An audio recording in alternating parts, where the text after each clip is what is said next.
Esther chapter 8 today. I was thinking about the transition from chapter 7 to chapter 8, and my mind went to kind of one of those repeated themes in a number of movies you're probably familiar with. The movie industry has gotten a lot of miles off of this particular theme, and that is when a good guy is defeating the bad guy, and it's like the hero seemingly wins, and the bad guy is defeated, but you're like, is the bad guy really dead? Right? Because it's like just a little bit later in the movie, it's like, the bad guy's still alive, and he wreaks havoc, and the good guy is in trouble, And it's one of those, chapter 7, you're like, hey, the good guy wins, and the bad guy is defeated. In chapter 7, Haman is hung on his own gallows that he prepared for Mordecai. And you're like, they won. And then it's like chapter 8, his decree is still alive, and it's trying to kill all the Jews still. And so it's like one of those, wait a second, it's not over yet, right? It's not over until it's over. In chapter 8, it's not over yet. There's still suspense that carries us through actually the end of the book all the way. And so it's one of those things, what's it going to take to win? What's it going to take to fully defeat the bad guy, right? As we look at this chapter that follows on from chapter 7, and it's one of those things I've kind of outlined it this way. It's the idea of the spirit and the letter of the law. Sometimes we debate this concept. We're like, kind of, what's more important, the spirit of the law or the letter of the law, right? If you follow me, the spirit is more of this, like the heart or the intent behind the law, versus the actual written codified law, right? Like, which one's more important? Which one really matters? And what we're going to see in this chapter is God uses both together to bring about this victory that takes place. So there's this spirit and the law that result in the desired end that takes place here in chapter 8 of the book of Esther. So let me read it with you, chapter 8 of Esther, and then we'll walk through this idea of the spirit of the law, the letter of the law, and the result that takes place in this chapter, so that the bad guy is fully defeated in our text, if you will. Esther chapter 8, verse 1 says this: On that day, King Ahasuerus gave Queen Esther the house of Haman, the enemy of the Jews. And Mordecai came before the king, for Esther had told how he was related to her. So the king took off his signet ring, which he had taken from Haman, and gave it to Mordecai. And Esther appointed Mordecai over the house of Haman. Now Esther spoke again to the king, fell down at his feet, and implored him with tears to counteract the evil of Haman the Agagite, and the scheme which he had devised against the Jews. And the king held out the golden scepter toward Esther. So Esther arose and stood before the king and said, If it pleases the king, and if I have found favor in his sight, and the thing seems right to the king, and I am pleasing in his eyes, let it be written to revoke the letters revised by Haman, the son of Hammedatha the Agagite, which he wrote to annihilate the Jews who are in all the king's provinces. For how can I endure to see the evil that will come to my people? Or how can I endure to see the destruction of my countrymen? Then King Ahasuerus said to Queen Esther and Mordecai the Jew, Indeed, I have given Esther the house of Haman, and have hanged him on the gallows, because he tried to lay his hand on the Jews. You yourselves write a decree concerning the Jews, as you please in the king's name, and seal it with the king's signet ring. For whatever is written in the king's name and sealed with the king's signet ring, no one can revoke. And so the king's scribes were called at that time in the 3rd month, which is the month of Sivan, on the 23rd day. And it was written, according to all that Mordecai commanded, to the Jews, the satraps, the governors, and the princes of the provinces from India to Ethiopia, 127 provinces in all, to every province in its own script, to every people in their own language, and to the Jews in their own script and language. And he wrote in the name of King Ahasuerus, sealed it with the king's signet ring, and sent letters by couriers on horseback, riding on royal horses, bred from swift steeds. But these letters the king permitted the Jews who were in every city to gather together and protect their lives, to destroy, kill, and annihilate all the forces of any people or province that would assault them, both little children and women, and to plunder their possessions.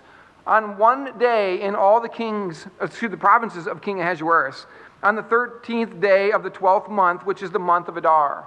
A copy of the document was to be issued as a decree in every province and published for all people, so that the Jews would be ready on that day to avenge themselves on their enemies. The couriers who rode on royal horses went out, hastened and pressed on by the king's command, and the decree was issued in Shushan, the citadel. So Mordecai went out from the presence of the king in royal apparel of blue and white, with a great crown of gold and garments of fine linen and purple. And the city of Shushan rejoiced and was glad. The Jews had light and gladness, joy and honor. And in every province and city, wherever the king's command and decree came, the Jews had joy and gladness, a feast and a holiday. And then many of the people of the land became Jews, because fear of the Jews fell upon them. What I want you to see first as we look at this text together is this aspect of the spirit or the heart of the law that comes out here. So this idea of the intention, the heart behind the law. In our case, it's kind of a need to change a law. There's this heart that pleads, that yearns, that this has to change. Something here has to take place. As we open the chapter, Esther and Mordecai are both being honored.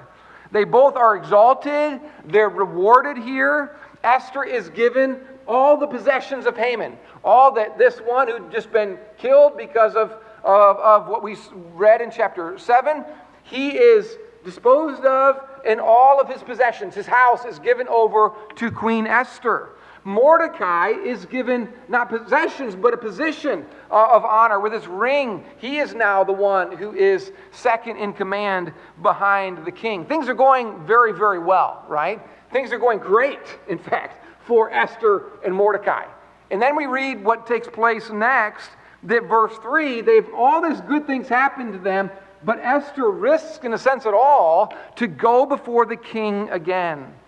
She goes before him, and it's one of those things that she really bears her heart. She really is transparent and vulnerable here in the text. She goes in and weeps before the king. And the point is, just like we saw beforehand, earlier in the book, there's this, if you don't come with an invite before the king, if he's not expecting you, you could die for what you are about to do. But we read in this text here that he holds out the golden scepter, verse number 4. But it's dangerous here because she's also weeping before the king. She comes in and is passionate. She's pleading before the king with tears. And it's one of those things, again, we've seen through the book of Esther a lot of attention to detail about palace protocol, about, you're not supposed to come uninvited, or this and that. Remember earlier in the book, Mordecai, when he receives the first decree, remember what he does? He puts on sackcloth and ashes, and he parades around town, and where has he stopped? He stopped at the gate of the palace. And the point being, the king is not going to be bothered by your problems, right? The king's palace is not a place for you to bring in your mourning and weepiness, right? This is a place where he's got his own problems in a sense, and you're not to bring your problems necessarily into him. This was something you didn't get to go before the king like that, right? Now you also may be familiar with the book of Nehemiah, which is right before this book. And in the book of Nehemiah, it actually takes place, if you didn't know this, in the very same city that Esther finds herself here. It's many years earlier where Nehemiah is a cupbearer before the king. And it says here that in the book of Nehemiah, that Nehemiah hears news about Jerusalem. And it's news that Jerusalem is destroyed. All the walls are laid waste, and it is a wasteland. And it brings great sadness upon Nehemiah. And in Nehemiah chapter 2, verses 2 and 3, Nehemiah can't hide it. I don't know if you're that person that can't hide your face, right? You're you bear your emotions, they say on a sleeve kind of thing. Nehemiah is before the king, and he has a sad countenance, and the king asks him, "Why are you so sad?" And it says in the text Nehemiah became dreadfully afraid. Nehemiah 2, verse 3. This is not something you do before the king. This is not what is allowed in the king's presence. And so this bearing the heart, the spirit of the law, if you will, that she is coming in with, bearing her heart before the king with weeping and pleas. This is not something that is normal or acceptable, even if you will. It is dangerous and very vulnerable that she would do this. You see, it's interesting in our text here, and if we could place ourselves in the text, it would be pretty easy, wouldn't it? You kind of try to do the right thing, and you're greatly rewarded for it. And it's like, well, like I got my own amazing, housing complex. I got place of honor and riches. I guess we can just kind of leave the rest off. Right? You're personally greatly rewarded. Esther and Mordecai, they've done really well. Do they really need to risk it all over again in a bold move to save all these people that they don't even really know? Make big excuses, right? For all the people that they really want to serve here. They are willing to risk in order to save those who cannot save themselves.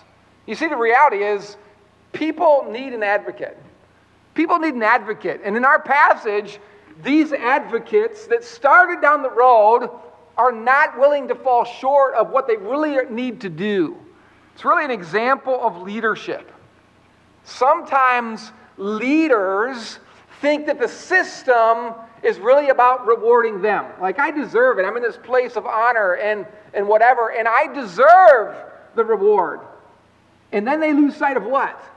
Actually, what they're there to do, right? Do leaders sometimes get the reward and get the riches and the honor, and then they actually fall short of serving the people that they're there to serve? Yes, right? We see it all the time. Leaders that get full of this position and power that they have and actually don't do what they're supposed to do with it. This text reminds us that leadership is there to be an advocate truly for the people that they serve. This idea of servant leadership is something that in Bible college for me was a great point of emphasis. Don't just be a leader. Don't ascribe to leadership. Let God work in your life to you be a servant leader. Serve others with that leadership. Not just get high positions, right? But in this, just the spirit of the law, if you will, this heart, I want to be a servant, but actually we need to go all the way to let that heart really flow out into the actual service that we do, right? We need this all over the place, not just in high, lofty positions, right? We need this on the little league field with the coaches there, don't we? We need this, parents, as we train our kids to do the menial tasks around the house. We need this all over the place. We need this in the worker who's honest on his timesheet, not just feeling that everybody owes him or her, right? We need this all over this place, this aspect of servant leadership. One who does the right thing the right way and leaves the results in God's hands, right? This is his call to be the right kind of individual. Yes, have a heart that says this is the right thing to do and I'm going to do it. Right? The spirit of the law that they exhibit here, where they could have easily held back and just been happy with their reward, and the system's all about them. I want you to see that they exhibit this. They go all the way, Esther and Mordecai here. And then we see in verse 7 this response that gets us into the letter of the law here in this passage. We kind of see not just the heart, but the hands, if you will, that take place here. Esther and Mordecai have come before the king. They've made their heart known to him, risking again. And in verse 7, the king responds. If we were to put it in the modern vernacular, in a sense, the king says here in verse 7, what more could you want, right? I've killed your enemy. I've given you all his mighty possessions. In a sense, like, what more could you want, right? And if Esther and Mordecai were built out of the same fabric as King Ahasuerus, where they're self-centered and self-serving, that would be enough. That'd be enough for them to receive all these riches and this position of great honor. What more could you want? Well, you got it. But it wasn't enough. Thankfully, they're not built out of the same cloth as King Ahasuerus. And so the king continues, well, I guess you guys just write it and I'll sign the document, right? He goes on to say here in this passage, because the laws of the Medes and the Persians were irrevocable. He couldn't just go, oh, we'll scratch this one out. In fact, a new law, a counter decree had to be written. And it's one of those things where it's pretty amazing here in this passage. Once again, we've seen this throughout the book of Esther, that the king is pretty passive, right? He's really a kind of a pushover king regularly in our book, right? Remember Haman coming before him. I want to do this. He doesn't say why, or the people just says, you're going to be rich. I want to do this. And he's like, yeah, whatever, Here in our passage, he's like, whatever you guys want to write, and I'll just sign it, right? And what's wild about passive leadership is it can be used for amazing bad, in the sense of Haman, and it can be used for amazingly good things, like we see here in our text. And I just remind you, as we're looking for God in our text, man, aren't you thankful that God's not a pushover king like King Ahasuerus here? God is not a puppet king that just says, hey, you write your own laws and whatever, that'll work out, I'm sure, fine, right? We were in Genesis this morning, and one of the lies, the lie really, that Satan puts before Adam and Eve is what? Write your own laws. I mean, you don't need to be stuck in these laws. Just write your own right and wrong. It'll be good for you, right? Well, I ask you, was it good for Adam and Eve? We'd say, I'm going to define right and wrong for myself. I'm going to write my own laws. Was it good for Haman? In a sense, short term, sure, he got rich, but in the long term here, did it not fall back upon his head? Did it not cause weeping and confusion around the empire? Yes, right? So this writing your own laws, this I choose right and wrong for me, does not lead to human thriving. We see it here in our text over and over, right? We see this passive king that just hands over the keys and is like, whatever you want. Thankfully, Esther and Mordecai are going to use that for good here in our text. So they know that what was written before cannot be revoked. And so as we look at verses 19 through 14 here, 9 through 14 here, we see what they do is basically, if you look back earlier in the book of Esther, they really counter line by line what Haman had written beforehand. The same day, the same kind of ideal. Now it's written countering it line for line. From chapter 3, verses 12 to 15. It's written in parallel fashion. One of the big differences is what? This time it's written in the Jewish language, and it's given to them as well. Before, it was kind of like, we will write it in every language in these 127 provinces, just not the Jewish language, because we're going to kill them, right? So it's kind of like trying to hide it to the Jews. This time, the edict is written with the Jewish language and given to them as well. And all these letters are then what? They're all sent out on the fastest horses with the messengers of the king, and with urgency they fly out around the kingdom, 127 provinces from India to Ethiopia. This is a decree that goes out 2 months and 10 days after the first time, and it's still 8 months and 20 days before the ticking time bomb of the first decree is going to go off. Okay? So in this text, I just want to think about with you how God is at work. This aspect of, as I mentioned before, the letter of the law versus the spirit of the law. We tend to emphasize in religious circles and in a lot of different places, we emphasize kind of being bold like Esther, right? This kind of spirit of the law, this heart that just express and be bold and be loud, if you will. We love standing for truth. We love preaching against wrong. We love marching for that which is right. We love these things of how do we do what we do, this kind of heart that is this way like Esther. And what's amazing is in the first half of the book, first half of this chapter, yes, that's true, and yes, that's important, right? It is vitally important that there are leaders like Esther and Mordecai that have a heart that is clinging to what's good and right, and they're willing to be bold about that. Yes, that is very important. But in the second half of the chapter, the second half, we see Mordecai doing what?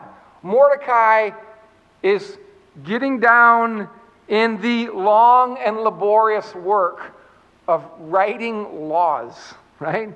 He's getting into the technical and the tedious work of actually now not just having a heart that says we need to change the law, but doing what?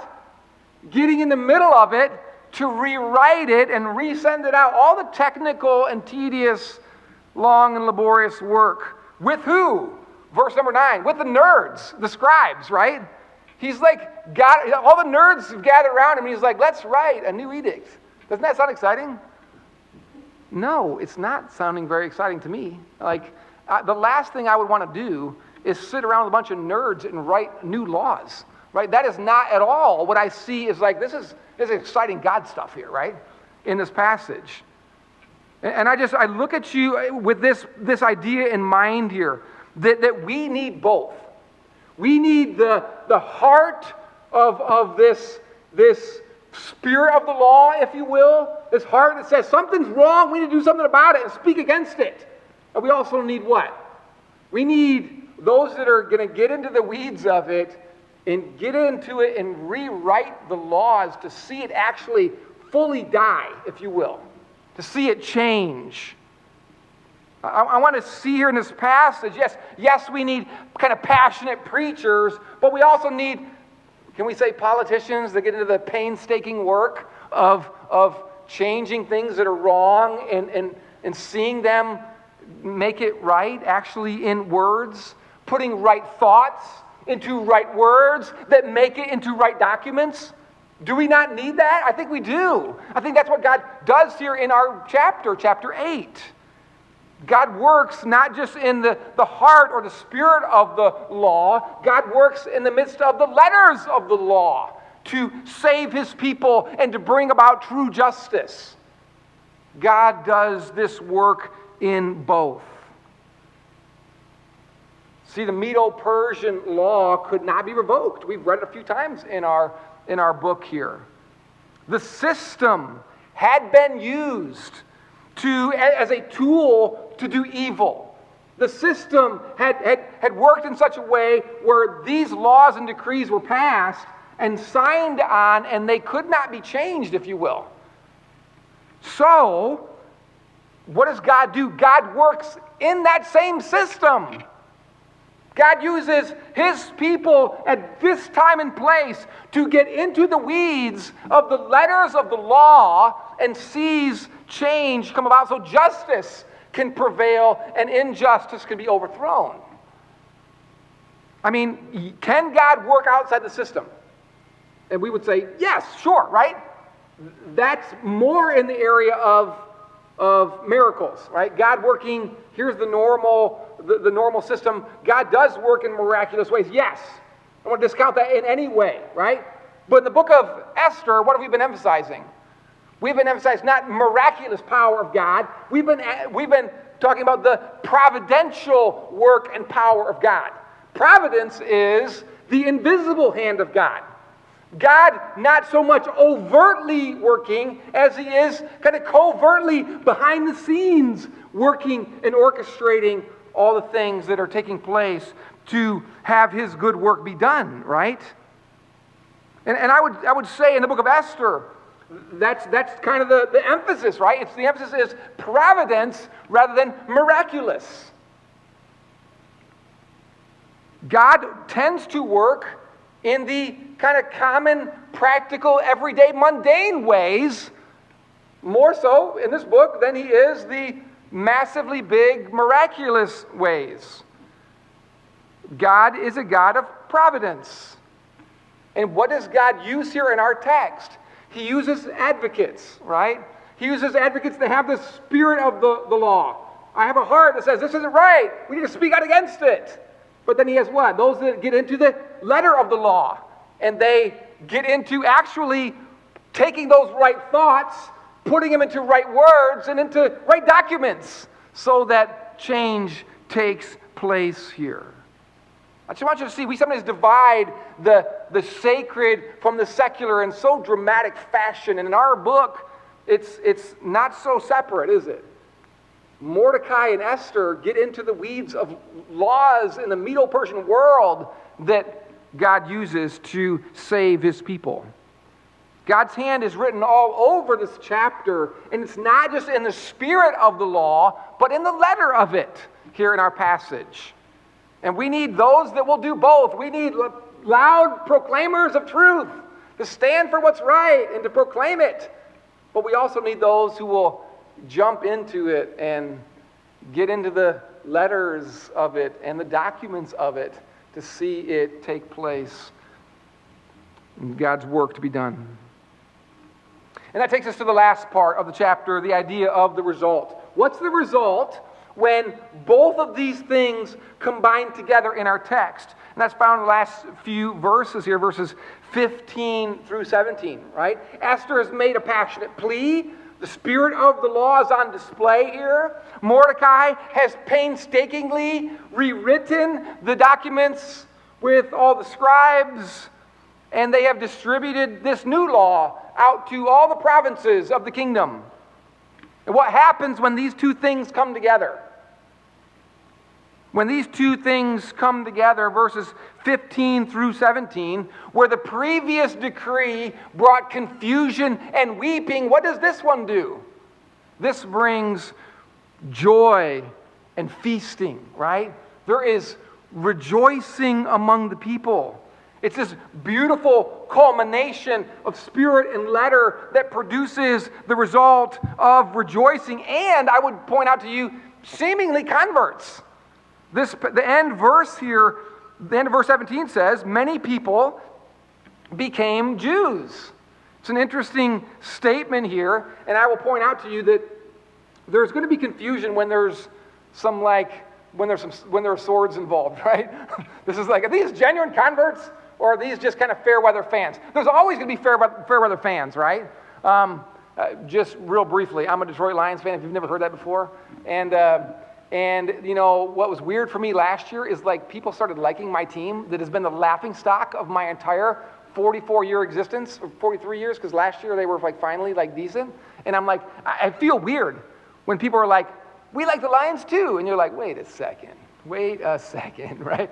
You have not been through the pain, right?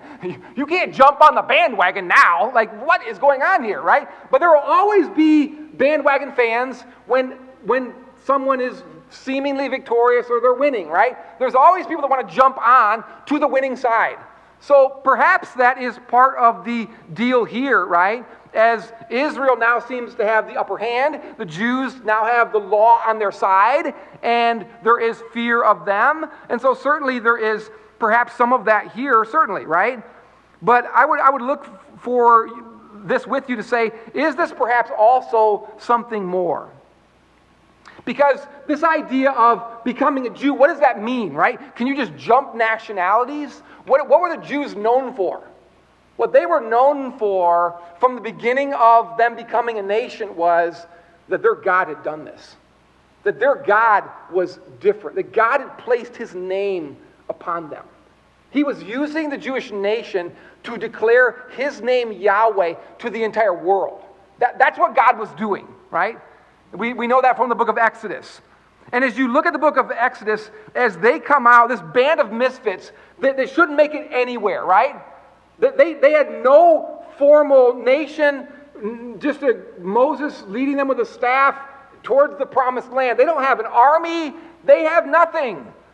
Just a bunch of misfits here wandering around.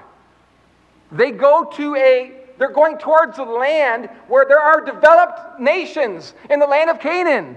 They should have no right, no power to overcome these mighty nations.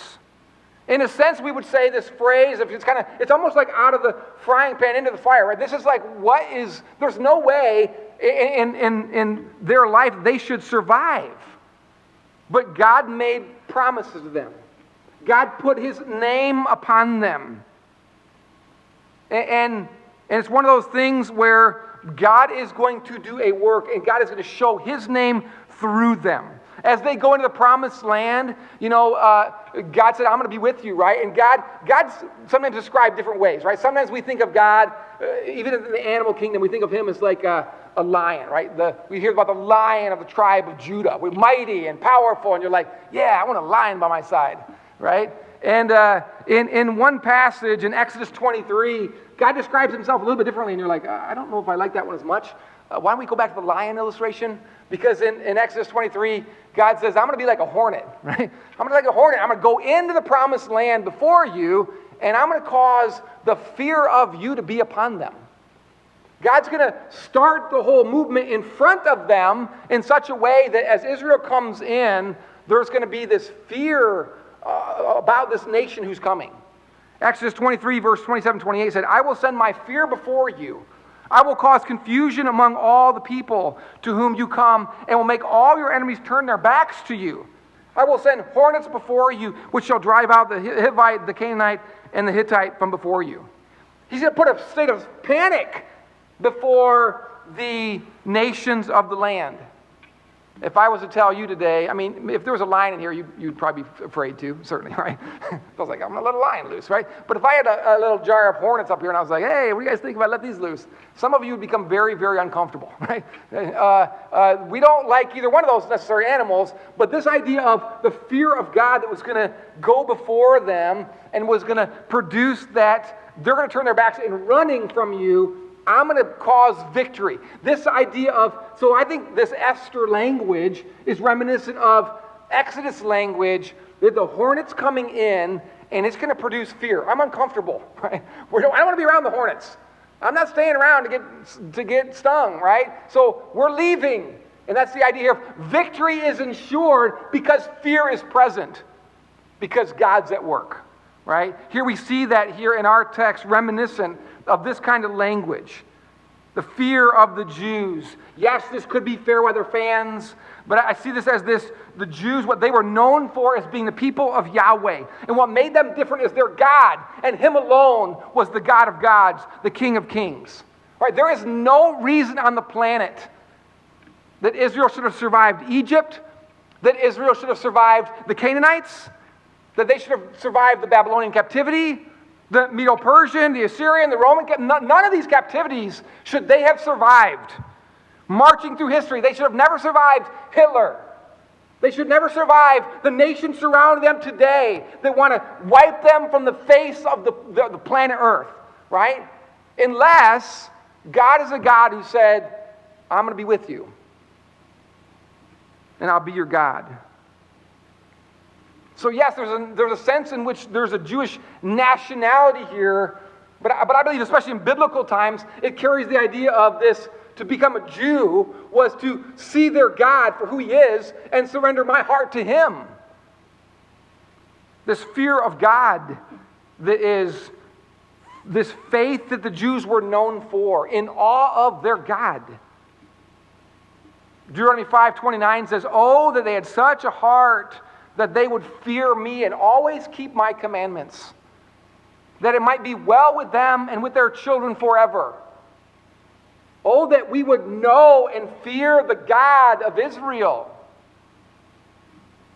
and in joy and gladness submit to him, right? On Wednesday nights, we're studying the book of Jonah. Jonah 1:9. As he's running from God, remember what Jonah says to the sailors? When they discover, what are you doing down here asleep? And you need to cry out to your God. And then they draw lots, and it comes to Jonah. And they're like, well, who are you? And he's like, I'm a prophet who fears Yahweh, is what he says. I'm one who fears God. And you're going, wait a second. Is that what we're talking about here? This like, I want to just claim the name of God, and actually in the spirit of the letter of the law, or the spirit of the law, not the letter of the law, I'm actually running from him, right? Is that what it's really about, to fear God? No, right? Jonah claimed to be a God-fearer, but in actions, what was he doing? Running from God. The spirit of the law, devoid of the letter of the law, if you will. Folks, you and I cannot sit here today and say, yeah, we're God-fearers. And then what? In the letter of the law, we just, I say that, but I don't really follow him. I don't really live for him, right? I just kind of claim it, and then I live for my own ways and my own wisdom, right? God has communicated his word to us. He has made the letter of the law, if you will, known to us.